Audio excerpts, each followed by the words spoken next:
কি হয় কি জানি কি হয় মনের মধ্যে কতকটা এরকমই একটা অনুভূতি নিয়ে রাত পোহানোর অপেক্ষা করছেন সকলে। তার আগে তৃণমূল কোথাও লোডশেডিং শঙ্কায় ট্রান্সফরমার পাহারায় ব্যস্ত, তো কোথাও স্ট্রং রুমে কারচুপির চেষ্টার অভিযোগে সরব। সতর্ক বিজেপিও। এরই মধ্যে জয়ের দাবিতে তাল ঠুকতে শুরু করেছে সব পক্ষই। জানিয়ে স্টুডিওয় উপস্থিত আমি প্রত্যেক অতিথির কাছে আসবো, কিন্তু তার আগে আপনাদের স্ট্রং রুমের ছবি আপনাদের সামনে রাখবো, যেখানে একেবারে নিরাপত্তা জোরদার করা হয়েছে। স্ট্রং রুমের পাশাপাশি যে সমস্ত কাউন্টিং সেন্টার, কাল সকাল 8টা থেকে আপনারা জানেন যে ভোট রাজ্য জুড়ে 77টা গণনা কেন্দ্রে কাউন্টিং শুরু হয়ে যাবে। তার আগে সেখানকার ছবিগুলো কিরকম, 4 জায়গা থেকে 4 প্রতিনিধি সরাসরি আমাদের সঙ্গে রয়েছেন। নেতাজি ইন্ডোর স্টেডিয়ামের ছবিটা সত্যজিৎ বৈদ্য তুলে ধরবেন, ক্ষুদিরাম অনুশীলন কেন্দ্র সেখানেই রয়েছে। ডায়মন্ড হারবার থেকে রয়েছেন আমাদের প্রতিনিধি পার্থপ্রতিম ঘোষ, তমলুক থেকে সন্দীপ সরকার আমাদের প্রতিনিধি রয়েছেন, এবং মুর্শিদাবাদের বহরমপুরের ছবিটা উজ্জ্বল মুখোপাধ্যায় আমাদের প্রতিনিধি তুলে ধরবেন। আমি শুরুতেই চলে যাব একেবারে সত্যজিতের কাছে, তার কারণ সকাল 8টা থেকে এখানেই শুরু হয়ে যাবে ভোট গণনা। তার আগে এই মুহূর্তের ছবিটা সত্যজিৎ। দেখো শুভ্রজিৎ, একদিকে যেমন গণনা কেন্দ্র এবং সেক্ষেত্রে এখানে কিন্তু এর পাশাপাশি এই যে জায়গার ছবি তুমি দেখছো ক্ষুদিরাম অনুশীলন কেন্দ্র, এবং এর পাশাপাশি অজয় দাসকে দেখাতে বললো পাশেই নেতাজি ইন্ডোর, এই দু জায়গাতেই কিন্তু স্টোর রুম এবং এখানে কিন্তু স্ট্রং রুম। এবং এখানে যে প্রহরা রয়েছে, তুমি জানো যে গত কয়েকদিন ধরে দফায় দফায় এই ক্ষুদিরাম অনুশীলন কেন্দ্রের সামনে বিক্ষোভ, কখনো বা এই জায়গা নিয়ে বিতর্ক, এই জায়গা নিয়ে বিভিন্ন অভিযোগ তা কিন্তু উঠে এসেছিল। এবং সকাল থেকে আমরা যেমনটা দেখলাম, এদিনও শাসক এবং বিরোধী শিবিরের যে সমস্ত প্রার্থীরা তারা কিন্তু এখানে এসছেন দফায় দফায়, এবং এখানকার যে নিরাপত্তা ব্যবস্থা তা খতিয়ে দেখে গেছেন। এবং পাশাপাশি সিআরপিএফের উচ্চকর্তারা তারাও কিন্তু এসেছিলেন যে নিরাপত্তা ব্যবস্থা খতিয়ে দেখতে। এবং এই যে ছবি তুমি দেখতে পাচ্ছ, যে সাজোয়া গাড়ি কয়েকদিন আগে আমরা দেখেছিলাম যখন সিআরপিএফ শহরের বিভিন্ন জায়গায় টহল দিয়েছে, সেই সময় যে সাজোয়া গাড়ি দেখেছিলাম সেই গাড়িও কিন্তু এখানে কিছুক্ষণ আগে থেকেই আনা হয়েছে। অর্থাৎ যে সমস্ত প্রতিকূল পরিস্থিতি তৈরি হতে পারে তা কিন্তু মোকাবিলার জন্য সমস্ত রকমের ব্যবস্থা কিন্তু রয়েছে। এর পাশাপাশি আগামীকাল যে গণনা শুরু হবে, সেই গণনার জন্য আমরা যেমনটা দেখলাম যে বিভিন্ন দলের যে প্রতিনিধিরা এলেন, তারা কিন্তু যেমনটা জানালেন তাদের যে দলীয় এজেন্টরা তাদেরকে আগামীকাল সকাল 6টার মধ্যেই কিন্তু তাদেরকে আসার জন্য নির্দেশ দিয়ে দিয়েছেন, এবং সেই অনুযায়ী বিভিন্ন রাজনৈতিক দল তারা কিন্তু সেই অনুযায়ী ব্যবস্থা নিয়েছেন এবং শুরু করেছেন। এই তৎপরতা কিন্তু সব রাজনৈতিক দলে লক্ষ্য করা যাচ্ছে। এবার আমি ডায়মন্ড হারবারের ছবি দেখাবো। পার্থপ্রতিম ঘোষ যে গণনা কেন্দ্রের সামনে থেকে রয়েছেন, সেখানকার ছবিটা, প্রস্তুতি এবং সার্বিক নিরাপত্তার ছবিটা একবার দেখাও পার্থ। দেখো, ডায়মন্ড হারবারে ওমেন্স ইউনিভার্সিটিতে আমরা রয়েছি, সেখানে 7টি বিধানসভা কেন্দ্রের হচ্ছে এখানে কিন্তু স্ট্রং রুম ছিল এবং এখানে কাউন্টিং সেন্টার, কিন্তু 7টির মধ্যে 6টির কাউন্টিং কালকে হবে, কারণ ফলতা ইতিমধ্যে কাউন্টিং হবে না, তার একেবারে স্ট্রং রুম সিল অবস্থাতেই থাকবে। এইখানে যে জায়গার ছবিটা তোমায় বলবো যে একেবারে শেষ মুহূর্তে যে প্রস্তুতি, সেই প্রস্তুতির কাজ কিন্তু করছেন এখানকার উপস্থিত কর্মীরা। কেউ একেবারে কোন জায়গা থেকে গেটে প্রবেশ করবে সেই মতো গেট নাম্বার ধরে ধরে সেখানে গেট লাগাচ্ছে, তো কোনো জায়গায় দেখছি একেবারে স্লিপার ডগ নিয়ে এসে, বম্ব ডিটেকশন স্কোয়াড নিয়ে এসে করা যে নিরাপত্তা বেষ্টনী তৈরি করা, সেটা হচ্ছে।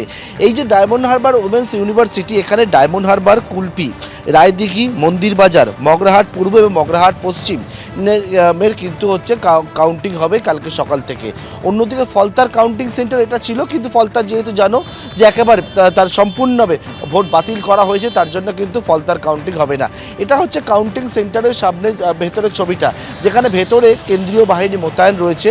অন্যদিকে আমরা দেখলাম যে ডায়মন্ড হারবার জেলার যে বম্ব ডিটেকশন স্কোয়াড, তারা এসে এখানে কিন্তু বিভিন্ন জায়গায় তারা হচ্ছে যে কোনো জায়গায় কোনো রকম সন্দেহজনক কিছু আছে কি না, স্লিপার ডগ নিয়ে এসে একেবারে তল্লাশি অভিযান সেটা করছে। রাস্তার ছবিটা দেখাবো। রাস্তাতেও কিন্তু কেন্দ্রীয় বাহিনী কাউন্টিং সেন্টারে আশেপাশে 200 মিটার পর্যন্ত এলাকায় সেখানে কেন্দ্রীয় বাহিনী আজকের থেকে টহল দিচ্ছে, কেন্দ্রীয় বাহিনী মোতায়েন অবস্থায় রয়েছে। অর্থাৎ কালকে এখানে স্ট্রং রুমে দরজা খুলবে, কার ভাগ্যে কি আছে সেই বিষয়টা স্পষ্ট হবে একেবারে। কিন্তু তার আগে একেবারে নিরাপত্তার বজ্র আঁটুনিতে বিভিন্ন জায়গা, বিশেষ করে স্ট্রং রুম এবং কাউন্টিং সেন্টার করা হয়েছে, সেগুলোকে মুড়ে ফেলা হয়েছে। আমি এইবারে তমলুকে আপনাদের নিয়ে যাব। সন্দীপ সরকার আমাদের প্রতিনিধি রয়েছেন। এটা সন্দীপ, জানাও যে পূর্ব মেদিনীপুরের কতগুলো বিধানসভার গণনা সেখানে হতে চলেছে এবং কি অবস্থা এখন চোখে পড়ছে? সুপ্রজিৎ, গোটা পূর্ব মেদিনীপুর জেলাতে 16টা বিধানসভা রয়েছে। এই 16টা বিধানসভার ভোট গণনার জন্য 4টে আলাদা আলাদা কাউন্টিং সেন্টার সেই 4টে কাউন্টিং সেন্টারের মধ্যে আমরা এই মুহূর্তে যেখানে দাঁড়িয়ে রয়েছি এটা তমলুকে তো Matangini Hazra government women college. এখানে মূলত 6টি বিধানসভার ভোট গণনা হবে। তার মধ্যে তমলুক রয়েছে, পাঁশকুড়া পূর্ব পশ্চিম রয়েছে, ময়না রয়েছে, নন্দকুমার এবং চণ্ডীপুর। এই 6টি বিধানসভার ভোট গণনা হবে এই তমলুকে এবং তার জন্য একেবারে সাজো সাজো প্রস্তুতি। দফায় দফায় নির্বাচন কমিশনের আধিকারিকরা, অবজারভাররা তারা এখানে আসছেন, সমস্ত ব্যবস্থাপনা দেখে যাচ্ছেন। সিআরপিএফ মোতায়েন রয়েছে, স্ট্রং রুম সিল, স্ট্রং রুমের ভেতরে সেখানে ভোটারদের দেওয়া যে ভোট সেটা ইভিএম বন্দি হয়ে রয়েছে এবং সেই ইভিএম বন্দি যে ইভিএম স্ট্রং রুমের মধ্যে রয়েছে সেই স্ট্রং রুমের দরজায় লাগানো ক্লোজ সার্কিট ক্যামেরা, তার দিকে নজর রাখার জন্য এখানে যে বিভিন্ন রাজনৈতিক দলের যারা কর্মীরা রয়েছেন তারা নজর রাখছেন সেই ক্লোজ সার্কিট ক্যামেরার মনিটরে। সেই মনিটর রুম যেখানে বিভিন্ন রাজনৈতিক দলের কর্মীদের তুমি পাবে দেখতে। একদিকে বিজেপি রয়েছে, একদিকে তৃণমূল রয়েছে এবং আরেকদিকে আমরা দেখতে পাচ্ছি যে যারা সিপিআইএম এর প্রার্থী, বামপন্থীরা যারা রয়েছেন, আইএসএফ এর রয়েছেন, তাদের সব রাজনৈতিক দলের প্রতিনিধিদের আমরা এখানে দেখতে পাচ্ছি এবং তুমি দেখতে পাবে যে প্রত্যেকটা এখানে ক্লোজ সার্কিট ক্যামেরা যা রয়েছে তার আউটপুট এখানে দেওয়া রয়েছে এবং সতর্ক নজর এখানে তারা রাখছেন যে যারা এখানে আসছেন এই স্ট্রং রুমের আশপাশে ঘোরাফেরা করছেন, কারা আসছেন, তার দিকে রাজনৈতিক দলের যারা প্রতিনিধিরা রয়েছেন তাদের পাঠানো কর্মীরা তারা এখানে নজর রাখছেন। মানে কেন্দ্রীয় বাহিনীর জওয়ান থেকে পুলিশের যেমন অতন্দ্র প্রহরা রয়েছে, সজাগ চোখ কিন্তু রাজনৈতিক দলগুলোর এই সিসি ক্যামেরার আউটপুটের দিকে রয়েছে। আমি এবারে বহরমপুরে আপনাদের নিয়ে যাব, উজ্জ্বল মুখোপাধ্যায় আমাদের প্রতিনিধি রয়েছেন। এটা উজ্জ্বল, জানাও যে মুর্শিদাবাদের যে 22টা কেন্দ্রের কাউন্টিং হতে চলেছে, তুমি যেখানে রয়েছে সেখানে কতগুলো কেন্দ্রের গণনা হবে, ছবিটা কি রকম?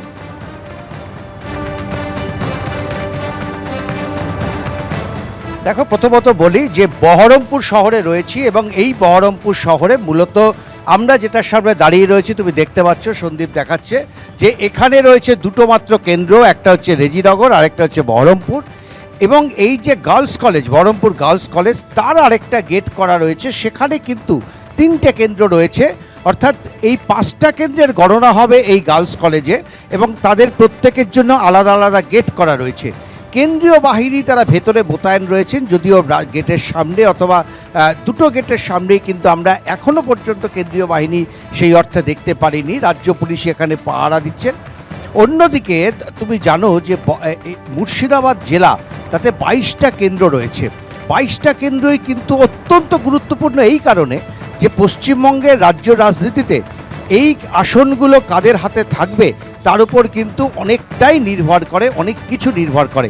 গতবার যেমন আমরা দেখেছিলাম 2021-এ এখানে তৃণমূল কংগ্রেস 20টা আসন জিতেছিল, কংগ্রেস একটা আসনও জিততে পারেনি এবং অন্যদিকে বিজেপি তারা 2টো আসন জিতেছিল। 2016 সালে কিন্তু মাত্র তৃণমূল কংগ্রেসের 3টে আসন ছিল, বিজেপির কোনো আসনের প্রশ্নই ছিল না এবং মাত্র 8% ভোট তারা পেয়েছিল এবং বাকি আসনগুলো ছিল বাম এবং কংগ্রেস জোটের। স্বাভাবিকভাবে মুর্শিদাবাদের রাজনৈতিক গতি প্রকৃতির ওপর কিন্তু বলা হয় যে পশ্চিমবঙ্গের সরকার গঠনের একটা প্রক্রিয়া বোঝা যায়। একেবারে সরকার গঠনের প্রক্রিয়ার কথা উজ্জ্বল বলছে। এখন সরকার কারা গঠন করবে সেটা কালকে ইভিএম খোলার পর যত সময় গড়াবে ধীরে ধীরে সেইটা স্পষ্ট হয়ে যাবে। দেখুন, দাবি কিন্তু সব পক্ষের থেকে সমানভাবে করা হচ্ছে। যেমন শ্রমিক ভট্টাচার্যের বক্তব্য আমি এইখানে দর্শকদের সামনে রাখবো, যেখানে তিনি বলছেন কাল অপেক্ষা করছে অপ্রত্যাশিত ফলাফল। কি বলেছেন একবার দেখুন। আবার বলছি, সমস্ত প্রত্যাশার বুক চিরে এক অপ্রত্যাশিত ফলাফল আগামী কালকের জন্য অপেক্ষা করছে। আর যে ফলাফল এখনো পর্যন্ত আমরা তাতে কোনো মন্তব্য করিনি, সেফোলজিস্ট বা বিভিন্ন ভোট ফেরত সমীক্ষা থেকে যে বেরিয়ে এসেছে সেটার সঙ্গে কোনো মিল থাকবে না। রাহুল দা, শ্রমিক ভট্টাচার্য রাজ্য সভাপতি তো বলতে হবে আশাবাদী হতেই পারে, তাই নিয়ে তো সেটা তো কোনো বাস্তব কথা হলো না। বাস্তব জায়গায় দাঁড়িয়ে মমতা বন্দ্যোপাধ্যায় বা যেভাবে এত বছর ধরে 15 বছর যেভাবে সরকার চালিয়েছেন এবং বাংলার মানুষ বিভিন্ন প্রকল্পের দ্বারা বা মমতা বন্দ্যোপাধ্যায়ের শাসনে বাংলার মানুষ তার জবাবটা কিন্তু ভোটবাসকে দিয়েছেন যে কোনোভাবে বক্তব্য দেওয়া।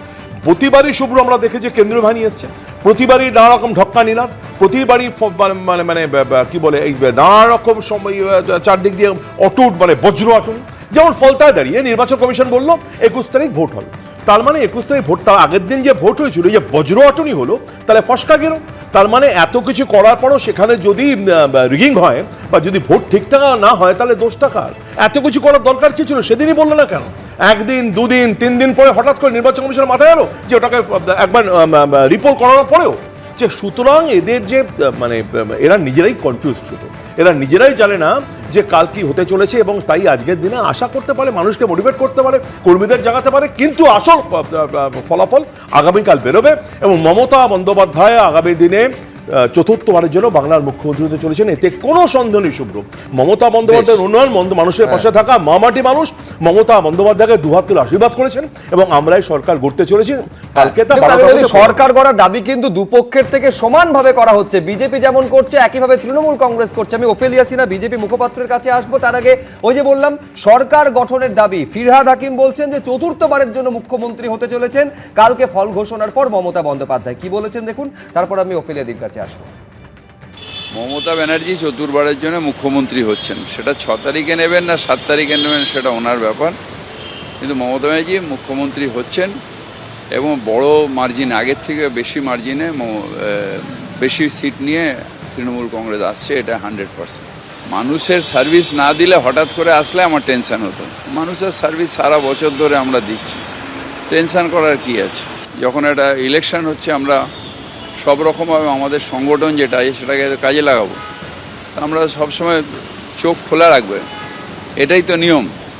কি হবে ভবানীপুর? ভবানীপুর অনেক অনেক মার্জিনে মমতা ব্যানার্জি জিতবেন, এটা সবাই জানে। মানে ওফেলিয়াদি শুধু প্রত্যয় নয়, তৃণমূল কংগ্রেস বরঞ্চ এইটাতে বেশি গুরুত্ব দিচ্ছে যে চতুর্থবারের মুখ্যমন্ত্রী হিসেবে শপথ গ্রহণটা কবে করবেন, 6 তারিখে না 7 তারিখ? 4 তারিখ নিয়ে বিশেষ কিছু চিন্তা নেই। মমতা বন্দ্যোপাধ্যায় যখন 2011 এসেছিলেন তখনও বোধহয় ভোট পার্সেন্টেজ 90%কে ওভার করে যায়নি। এবারে কিন্তু একেবারে সরকার বিরোধী ভোট বলেই অ্যাবাভ 90% ভোট পড়েছে। এটা প্রতিষ্ঠান বিরোধী ভোট, সবাই জানে। ওনারা এখন কি করবেন, মুখ লুকাতে পারবেন না। 4 তারিখ আগামীকাল হয়তো 12:30টার পর থেকে অন্য সুরে সুর বাঁধবেন, গান গাইবেন। এখনো পর্যন্ত একই গান গাইলেও ফিরহাদ হাকিমের শরীরী ভাষা বা বডি ল্যাঙ্গুয়েজ, মমতা বন্দ্যোপাধ্যায়ের বডি ল্যাঙ্গুয়েজ, এগুলো আপনারা লক্ষ্য করুন, তাহলেই জলবৎ তরলং পরিষ্কার একেবারে ক্রিস্টাল ক্লিয়ার বোঝা যাচ্ছে ওনারা পরাজিত। কেবল সময়ের অপেক্ষা হাতে সার্টিফিকেটটা নিতে। এই যে একটা বিষয় একটু বলি, রাহুলদা বললেন, রাহুলদা বললেন যে ফলতায় পুনর্নির্বাচন। কেন এটা করতে হলো? কারণ ওনাদের ওখানে একেবারে তার এক্সপ্লেনেশন একেবারে কমিশনের তরফে দেওয়া হয়েছে, অভিযোগ এবং তার সারবত্তা পাওয়ার পর এই সিদ্ধান্ত। কিন্তু আমি চয়নদার কাছে আসবো। চয়নদা, আমি বলছি ধারাবাহিক নির্বাচনে সিপিএম এর রক্তক্ষরণ অব্যাহত থেকেছে, মানে সিপিএম, তৃণমূল থেকে বিজেপি, তারা তো আশাবাদী এই রক্তক্ষরণ বন্ধ হবে বলে। আপনারা কতটা আশাবাদী? আমরা মানুষের প্রতি আস্থা রেখেছি, মানুষের ইতিহাস গড়ে, কাজে আমরা তো আশাবাদী বটেই। এবং আপনি লক্ষ্য রাখবেন, আমরা যারা গ্রাউন্ড লেভেলে যে রিপোর্ট, তাতে আমরা প্রত্যেকটা কেন্দ্রেই কম বেশি আমরা লড়াইয়ের জায়গায় আছি। ফলাফল ভালো হবে এটুকু ভরসা আমরা রাখছি। আমরা এরকম অঙ্ক কিছু করছি না, কারণ আমাদের অঙ্ক করাটা কঠিন এই কারণে যে আমরা পূর্ণ সহানুভূতি জানাচ্ছি যে বিরাট অংশের মানুষ, প্রায় 27 লক্ষ মানুষ এবার বৈধ ভোটার তালিকার বাইরে রইলেন। তাঁদের যে তাঁদেরকে বাইরে রেখে ভোটটা হয়েছে, এই ক্যালকুলেশনটা করা যেমন মুশকিল, এবং এই লজিক্যাল ডিসক্রিমিনেন্সির নামে এদেরকে বঞ্চিত করাও নির্বাচন কমিশনের উদাসীনতার পরিচয়, খামখেয়ালির পরিচয় বলে মনে করি। সবচেয়ে বড় ঘটনা ঘটেছিল, আমরা এই কারণে আশঙ্কিত কিছুটা বজ্রটের ফসকা গেল, কারণ ফলতা বিধানসভার পুনর্নির্বাচন আমরা যেদিন ঘটনা ঘটছিল আমরা ছিলাম এখানটায়, আমি বারবারই বলছিলাম যে দেরি হচ্ছে, কারণ 33টা বুথ নিয়ে অভিযোগ, কিন্তু ওখানে কেন্দ্রীয় বাহিনী শুধু নয়, আগের দিনে এসে জাহাঙ্গীরকে উল্টো পাল্টা সব কথাবার্তা বলে গিয়ে তারপর দেখা গেল জাহাঙ্গীরকে ছেড়ে রাখা হয়েছে, জাহাঙ্গীর নিজের কাজ করে গেছেন। ন্যাচারালি 33টা বুথ নিয়ে অভিযোগ থাকবেই, আমরা জানতাম। মুশকিলটা যেটা হচ্ছে যে যতটা চিৎকার করছে নির্বাচন কমিশন, দেখুন ততটা কি করতে পারবে। আমি বলছি নিঃসন্দেহে নির্বাচন কমিশনের কথা হচ্ছিল, এখন নির্বাচন কমিশনের যে হারে ভোট পড়েছে রবীন্দ্রনাথ বাবু, এটাও কার্যত নজিরবিহীন, এটা মানতে হবে। নজিরবিহীন, কিন্তু তৃণমূলের তরফে যে পদক্ষেপ নেওয়া হচ্ছে যে প্রত্যেকটা জেলাভিত্তিক কাউন্টিং অবজারভার তৃণমূল কংগ্রেস এবার নিয়োগের কথা বলেছে। আমি বলছি এই একের পর এক নজিরবিহীন ছবিগুলো কিসের ইঙ্গিত বলে মনে হচ্ছে?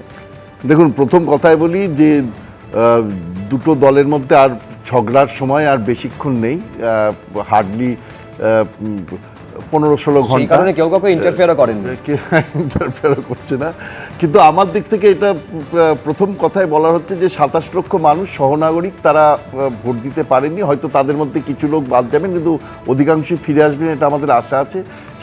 এটা খুব দুঃখজনক যে তারা ভোট দিতে পারলে আমার খুব ভালো লাগতো, কিন্তু বাদবাকি যে মানুষেরা ভোট দিয়েছেন তাদের ভোট সাদা ভোট হয়েছে, সাদা প্রক্রিয়ায় ভোট হয়েছে। সুতরাং এরপরে যে আসুক আমাদের কোনো আপত্তি নেই, মানে তৃণমূল আসলো না বিজেপি আসলো, কারণ গণতন্ত্রে মানুষ যাকে চাইবে তাই আসবে। একেবারে দুটো জিনিস আমাদের শুধু প্রত্যাশা থাকবে, একটা হচ্ছে পোস্টপোল কোনো ভায়োলেন্স যেন আমাদের দেখতে না হয়, আর যেই আসুক রাজ্যবাসী রাজ্যের উন্নতির জন্য তারা যেন কাজ করে। দেখুন, গণনা কেন্দ্রের পাশাপাশি স্ট্রং রুম, যেখানে নিরাপত্তা ব্যবস্থা একেবারে আঁটোসাঁটো করা হয়েছে। 3টি গণনা কেন্দ্রের ছবি সরাসরি আপনাদের সামনে রাখবো, যেখানে নিরাপত্তার এই মুহূর্তের ছবিটা আমাদের প্রতিনিধিরা তুলে ধরবেন।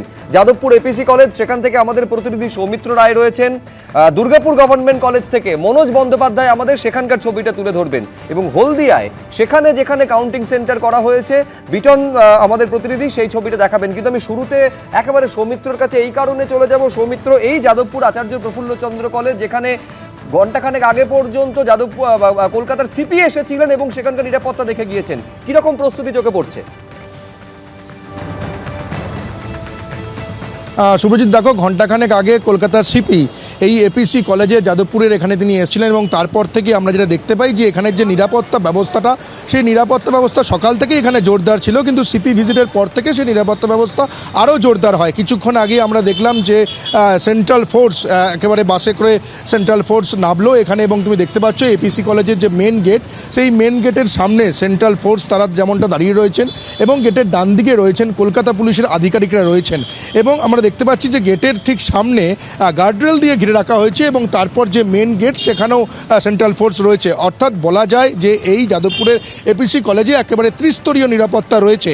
এবং তোমাকে জানিয়ে রাখি যে আগামীকাল এখানে ভোট গণনা হবে এবং ইতিমধ্যেই তার কাউন্টডাউন শুরু হয়ে গেছে। আর কিছুক্ষণের অপেক্ষায় এখানে 7টা বিধানসভার, বারুইপুর সাব ডিভিশনের 7টা বিধানসভার এখানে ভোট গণনা হবে। তার মধ্যে যেমন রয়েছে বারুইপুর পূর্ব, বারুইপুর পশ্চিম, এর পাশাপাশি রয়েছে সোনারপুর উত্তর, সোনারপুর দক্ষিণ, ভাঙড়, কুলতুলি এবং জয়নগর। 7টা বিধানসভার ভোটের ফলাফলের ভাগ্য এখানে কিন্তু আগামীকাল নির্ধারিত হবে।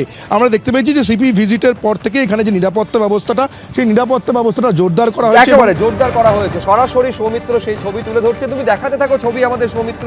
আমি এইবারে সরাসরি হলদিয়ায় চলে যাব। বিটন চক্রবর্তী আমাদের প্রতিনিধি রয়েছেন হলদিয়ায়, যে কাউন্টিং সেন্টারের সামনে বিটন রয়েছে। নন্দীগ্রাম বিধানসভার সেখানে কিন্তু ভোট গণনা কাল সকাল 8টা থেকে শুরু হতে চলেছে। তার আগের ছবিটা একবার দেখাও বিটন। একদম সুব্রজিৎ, আমি এই মুহূর্তে রয়েছি হলদিয়া গভর্নমেন্ট স্পন্সর হাই স্কুল, এবং এখানেই কিন্তু 3টে বিধানসভা কেন্দ্রের কিন্তু এখানে ভোট গণনা হবে আগামীকাল সকাল থেকে। এবং সেখানে যেরকম ভাবে তুমি নন্দীগ্রামে কথা বলে, কেননা নন্দীগ্রাম তুমি জানো যে শুভেন্দু অধিকারী সেখানে প্রার্থী রয়েছেন বিজেপির হয়ে, এবং তার এক সময়ের যিনি তার সতীর্থ ছিলেন পবিত্র কল, তার বিপক্ষে রয়েছেন। পাশাপাশি কিন্তু হলদিয়া বিধানসভারও এখানে ভোট গণনা হবে, এবং পাশাপাশি কিন্তু মহিষাদল বিধানসভারও সেখানে ভোট গণনা হবে। আমি একবার তোমাকে বিটন থামাচ্ছি, সরাসরি শুনবো সিইও সাংবাদিকদের মুখোমুখি কি বলছেন। 459 কাউন্টিং হল আছে আমাদের, যে আমাদের অরিজিনাল পরিকল্পনা ছিল, যেটা সিঙ্গেল কাউন্টিং হল আছে 129 এন্ড ডাবল কাউন্টিং হল, 2 কাউন্টিং হল যেটা আছে ওটা আছে 165। এর মধ্যে যেটা আছে এটা ডাবল কাউন্টিং হল ছিল, ফলটা যেটা হচ্ছে না। তো আমাদের যে সিঙ্গেল কাউন্টিং হল থেকে গেছে 129 and আমাদের যে আছে ডাবল কাউন্টিং হল থেকে গেছে 163। আপনার এসিস assembly seat with the lowest counting round, এটা আপনার আছে 157 মেটিয়া ব্রুজ, 10টা রাউন্ডে হয়ে যাবে আপনার। 193 সপ্তাগ্রাম 10টা রাউন্ডে হয়ে যাবে। 103 বীজপুর 10টা রাউন্ডে হয়ে যাবে।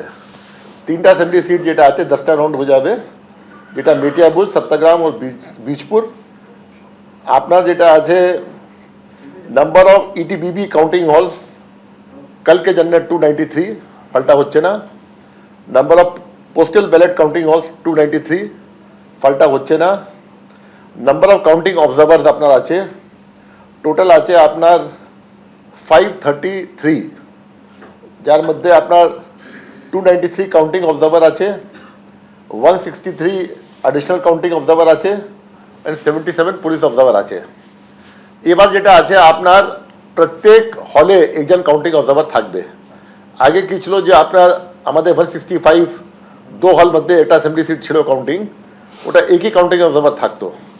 এবার ইলেকশন কমিশন অফ ইন্ডিয়া আপনার ফাস্ট কাজ করার জন্য ক্লোজার সুপারভিশন और ট্রান্সপারেন্সির জন্য প্রত্যেক হলে একটা কাউন্টিং সুপারভাইজার মতলব রেখেছে অবজার্ভার। তো আপনার যত হল আছে অত আপনার কাউন্টিং অবজার্ভার থাকবেন। একেবারে গণনার জন্য কিরকম প্রস্তুতি, কিরকম ব্যবস্থাপনা করা হয়েছে মুখ্য নির্বাচনী আধিকারিক সাংবাদিক সম্মেলন করে সেটাই জানাচ্ছিলেন। আমি এবারে দুর্গাপুর গভর্নমেন্ট কলেজে আপনাদের নিয়ে যাব। মনোজ বন্দ্যোপাধ্যায় আমাদের প্রতিনিধি রয়েছেন। এর আগে মনোজ, তোমার ছবিতে আমরা দেখছিলাম যে পুলিশের তরফে মাইকে প্রচার পর্যন্ত করা হচ্ছিল, তো ছবিটা কিরকম প্রস্তুতি থেকে নিরাপত্তার? একদমই তাই, তোমাকে দেখাবো যে যত সময় গড়াচ্ছে তত কিন্তু এই নিরাপত্তার ব্যবস্থাটা আরও আঁটোসাঁটো করা হচ্ছে। এই যে দুর্গাপুর গভর্নমেন্ট কলেজ, তোমাকে দেখাবো যে এইখানে যে রাস্তা, সেই রাস্তা কিন্তু ইতিমধ্যেই বন্ধ করে দেওয়া হয়েছে এবং গার্ডরেল দিয়ে সেই রাস্তা ঘিরে দেওয়া হয়েছে। এখানে আসানসোল দুর্গাপুর কমিশনারেটের পুলিশ আধিকারিকরা, ডিসি লেভেলের পদমর্যাদার আধিকারিকরা রয়েছেন এবং ব্রিফিং করা হচ্ছে ঘন্টায় ঘন্টায় এই জায়গায়। কিছুক্ষণ আগেই আমরা দেখলাম যে আমাদের পুলিশ কমিশনার আসানসোল দুর্গাপুর কমিশনারেটের প্রণব কুমার এবং পুন্নাবলম এস, যিনি জেলা শাসক, দুজন এসে ভিজিট করলেন এবং তারপর আঁটোসাঁটোভাবে সিকিউরিটি ব্যবস্থা আরও বাড়ানো হলো। এই যে মেন যে ঢোকার এন্ট্রি, এখানে দেখে দেখে কার্ড দেখে যারা এলিজিবল তাদেরকে ভেতরে যাওয়ার অনুমতি দেওয়া হচ্ছে, বাকিদের কিন্তু এখানে আটকে দেওয়া হচ্ছে। এবং দূরে তোমাকে দেখাবো যে কেন্দ্রীয় বাহিনীর জওয়ানরা কিন্তু গণনা কেন্দ্রের বাইরে বিভিন্ন জায়গায় পুলিশ যেরকম রয়েছে তার সাথে কিন্তু কেন্দ্রীয় বাহিনীর জওয়ানরা জায়গায় জায়গায় কিন্তু মোতায়েন করা হয়েছে, ছোট ছোট টিম ভাগ করে করে। একেবারে নিরাপত্তা ব্যবস্থা কেন্দ্রীয় বাহিনীর জওয়ান অর্থাৎ নির্বাচন কমিশনের থেকে যাবতীয় ব্যবস্থা করা হয়েছে। দেখুন, নিরাপত্তার ব্যবস্থা কিন্তু তৃণমূল কংগ্রেসের তরফ থেকেও করা হয়েছে, বিশেষত তারা যখন একটু সতর্ক আগামীকালকের দিনটা নিয়ে। আমি একটা জলপাইগুড়ির ছবি আপনাদের সামনে রাখবো, যেখানে উত্তরবঙ্গ বিশ্ববিদ্যালয়ের ক্যাম্পাস রয়েছে, তার বাইরে এই হচ্ছে ট্রান্সফরমারের ছবি। এই ট্রান্সফরমারকে একেবারে পাহারা দিচ্ছেন তৃণমূল কংগ্রেসের কর্মীরা। আশঙ্কার কথা গতকালই মমতা বন্দ্যোপাধ্যায় কাউন্টিং এজেন্টদের বলেছিলেন যে কোনো সময় লোডশেডিং করে দিতে পারে ওরা, ফলে সেই কারণে বাড়তি সতর্কতা তৃণমূলের তরফে নেওয়া হচ্ছে। দেখছেন ছবি।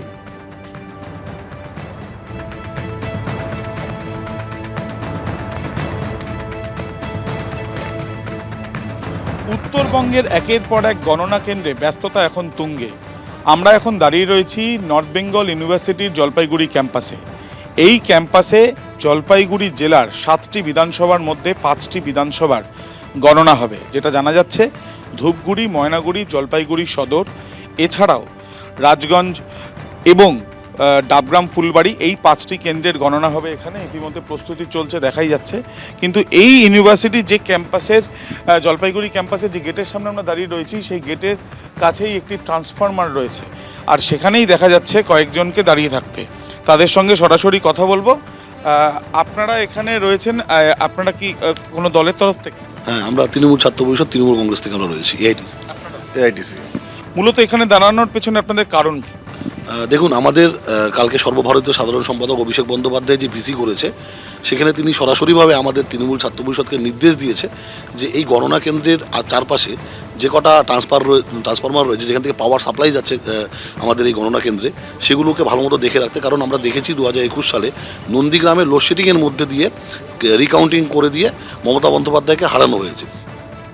রাহুল ভাই, বাড়তি সতর্কতা কি জন্য নিতে হচ্ছে? মানে গণনা নিয়ে আশঙ্কাটা কোন জায়গায় তৃণমূল কংগ্রেসের? দেখো, প্রথম কথা হচ্ছে এই একটু আগে শ্রমিক ভট্টাচার্য সাংবাদিক সম্মেলন করে বললেন না অপ্রত্যাশিত ফল হবে। সে ফলটা কোন দিকে হবে শ্রমিক বলেনি, কিন্তু মানে কোন দিকে যেতে পারে। সুতরাং অপ্রত্যাশিত ফল তো হবেই। মমতা বন্দ্যোপাধ্যায় এটা মিন করতে চেয়েছেন তৃণমূল কংগ্রেসের অপ্রত্যাশিত ফল হবে, সেটা দেখবে উনি, বিজেপি রাজ্য সভাপতি বলে ওটাই দেখবে বাংলার মানুষ। যারা এটা শোনো, লড়াইটা কিন্তু শুধুমাত্র নির্বাচনী আঙ্গিকে বিচার করলে শুভ্র হবে না। এই লড়াইটার সাথে বিধানসভা নির্বাচনের লড়াই ছিল না, এই লড়াইটা বাংলার সাথে বাংলা বিরোধীদের লড়াই। সুতরাং এখানে বাংলার মানুষ বাংলাকে বাঁচানোর জন্য নির্বাচনে অংশগ্রহণ করেছেন। আমি তোমাকে যেটা বলছি, গতবার আমরা নন্দীগ্রামে দেখেছিলাম মুখ্যমন্ত্রীর সাথে শুভেন্দু অধিকারীর যে লড়াই ছিল, সেখানে দাঁড়িয়ে 1551 ভোটে তাকে জয় ঘোষণা করা হয়েছিল শুভ্র, এবং তার পরবর্তীকালে লোডশেডিং 1 ঘন্টা ধরে, পরবর্তীকালে ফল পুরো চেঞ্জ হয়ে গেল, অপ্রত্যাশিত ফল পেলাম আমরা। হঠাৎ করে দেখলাম, কিন্তু সেটা কিন্তু মামলা হলো, তার কি হলো? আমি তো সেটাই বলছি। সুতরাং এরা যে নতুন করে কিছু করবে না, লোডশেডিং এর মাধ্যমে, ইভিএম হ্যাকের মাধ্যমে, ইভিএম মেশিন বদলানোর মাধ্যমে যা যা টেকনিক্যাল এরর থাকতে পারে প্রত্যেকটা এরা ইউজ করতে পারে। কারণ এরা জানে বাংলাকে এমনিভাবে জয় করা যাবে না। তাই আজকে বাড়তি সতর্কতা। তাই আজকে দাঁড়িয়ে তৃণমূল নেত্রী মমতা বন্দ্যোপাধ্যায়, অভিষেক বন্দ্যোপাধ্যায় বারবার বলছেন যে একদম সোজাসুজি একদম মানে নির্দিষ্টভাবে প্রত্যেকটি জায়গায় নিজেদের একদম ইংরেজিতে একটা কথা আছে যে নো স্টোন আনটার্ন, অর্থাৎ যাবতীয় প্রচেষ্টা, সাম দাম দণ্ডভেদ সব রকম প্রচেষ্টা তারা করবে। এইটা হচ্ছে তৃণমূল কংগ্রেসের অভিযোগ যে রাজ্য দখলের জন্য এমন কোনো উপায় নেই যেটা বিজেপি গ্রহণ করবে না, সেই কারণে বাড়তি সতর্কতা। ওফেলিয়া সিনহা, আমরা তো অবাক হয়ে যাচ্ছি, সত্যি বিস্মিত, যারা ব্যালট পেপারের মুঠো করে মুখে ঢুকিয়ে চিবিয়ে খায়, যারা ব্যালট পেপার, যারা ব্যালট বক্স বুকে নিয়ে ঝাঁপিয়ে পড়ে ডোবার মধ্যে, পুকুরের মধ্যে, তারা আজ ইভিএম ব্যালট বক্স পাহারা দিচ্ছে। আর এর চেয়ে আশ্চর্যজনক কি দেখতে পারি? এরপরেও দেখছি রাজ্য সরকারের হাতে ইলেকট্রিসিটি বোর্ড, নাকি সেন্ট্রাল গভর্নমেন্ট এটাও পরিচালনা করছে। এ তো আরও অবাক হচ্ছি, যার সরকার, যার ইলেকট্রিসিটি বোর্ড, তারাই আবার পাহারা দিচ্ছে। তার মানে কি সর্ষের ভেতরে ভূত, ওনারাই কি চুরি টুরি করেন? ওনাদের কাছে এগুলো পরিকল্পিত, ওনারা সব জানেন। আবার এই সাজোয়া গাড়ি নিয়ে বড্ড বড় বড় কথা শুনেছিলাম, দেখুন কিরম পরস্পর বিরোধী বিষয়। সেখানে কুণাল ঘোষ, মুখপাত্র তথা প্রার্থী, তিনি আবার দেখলাম সাজোয়া গাড়িতে পোজ দিচ্ছেন, সঙ্গে আবার সারমেয়কে নিয়ে। একটা সারমেয় আবার যোগ দিল, ফ্রেম শেয়ার হচ্ছে। আমি বলবোই তো, যারা সাজোয়া গাড়ি নিয়ে এত অ্যালার্জি যাদের গায়ে, তারাও এই কথা বলতে সাজোয়া গাড়ি নিয়ে তারা যা করেছেন নৌবাহিনী এবং আকাশ বাহিনী, তাহলে কেন আপনারা সাজোয়া গাড়ি নিয়ে ছবি তুলছেন? সেটা তো বলুন। মণিপুরে সাজোয়া গাড়ি নেই, বাংলায় সাজোয়া গাড়ি ভর্তি করে সৈন্যবাহিনী নামে দিয়ে যুদ্ধ করছে, যুদ্ধর বাকি এইরকম একটা পদক্ষেপের,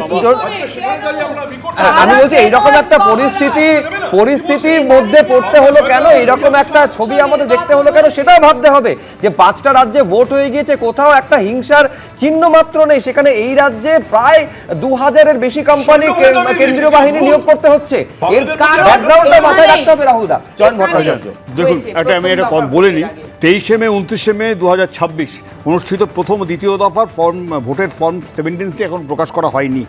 আমরা অভিযোগ জানিয়েছি লিখিতভাবে, এই বিলম্বের কোনো যুক্তিগ্রাহ্য কারণ নেই। এডিআরের রিপোর্ট উদ্ধৃত করে আমরা আপনাদের মনে করিয়ে দিতে চাই, 2019 এবং 2024-এর লোকসভা ভোটে 350 থেকে 500 কেন্দ্রে ফর্ম 70C ভোটের সঙ্গে গণনার ভোট মেলেনি। কিছু ক্ষেত্রে জয় ব্যবধানের চেয়েও বেশি ছিল। আমি খুব পরিষ্কার দাবি জানাচ্ছি, আমরা পার্টির পক্ষ থেকে গণনা শুরুর আগেই বুথভিত্তিক ফর্ম 70C তথ্য আজকেই জনসমক্ষে প্রকাশ করা হোক, তাতে যেটা দাঁড়াবে ট্রান্সপারেন্সি, এটা মেনটেন হবে। খুব পরিষ্কার কথা, আমরা কারোর কোনো সংশয় নেই, এই ট্রান্সপারেন্সি মেনটেন হোক, সেটা নিয়ে কেউ প্রশ্ন তুলতে পারবেন না, এটাই তো প্রত্যাশিত। কিন্তু আমি রবীন্দ্রনাথ ভট্টাচার্যের কাছে আসবো। আমি বলছি রবীন্দ্রবাবু, ইভিএম নিয়ে এই যে শঙ্কা এবং তার জন্য যে বাড়তি সতর্কতা, শঙ্কা তো প্রথমবার নয়, এটা কি সত্যি সতর্কতা, নাকি তৃণমূল কংগ্রেসের বিজেপির উপর চাপ তৈরির কৌশল বলে মনে হচ্ছে? আসলে এটা তো চাপ তৈরি কৌশল সবসময়ই। একই সঙ্গে যারা কর্মী আছে তাদেরকে চার্জ করার জন্য প্রতি মুহূর্তে তারা যদি উৎসাহিত থাকে, তারা যাতে কেন্দ্র ছেড়ে, গণনা কেন্দ্র ছেড়ে বেরিয়ে না আসে, সেগুলোর জন্য তাদেরকে চার্জ করার জন্য এগুলো দরকার হয়। এবং একই সঙ্গে একটা মাইক্রো ন্যারেটিভ দিয়ে একটা মেগা ন্যারেটিভ তৈরির চেষ্টাও আছে, যে কালকে তো একদল অপ্রত্যাশিত রেজাল্ট দেখবে, মানে হয় জিতবে অথবা হারবে, তাহলে বাকি যে বিজিত দল তারা কি বলবে, তাদের জন্য একটা মেগা ন্যারেটিভ দুজনেই তৈরি করে রেখেছে। দেখুন, একটা কথা সত্যি কথা, গত 15 বছরে কোনো দলের কাছে কিন্তু প্রকৃত তথ্য নেই তাদের জনসমর্থনের বেশ কতখানি, কোথাও নেই। কারণ কোনো ভোট ঠিক মতো হয়নি, সব ভোট এইরকম 11 সালের ভোট ঠিক মতো হয়েছিল, তারপর থেকে চুরি, ফলস ভোট, ছাপ্পা, বুথ রিগিং, বুথ ক্যাপচার, এইসবের মধ্যে হয়েছে।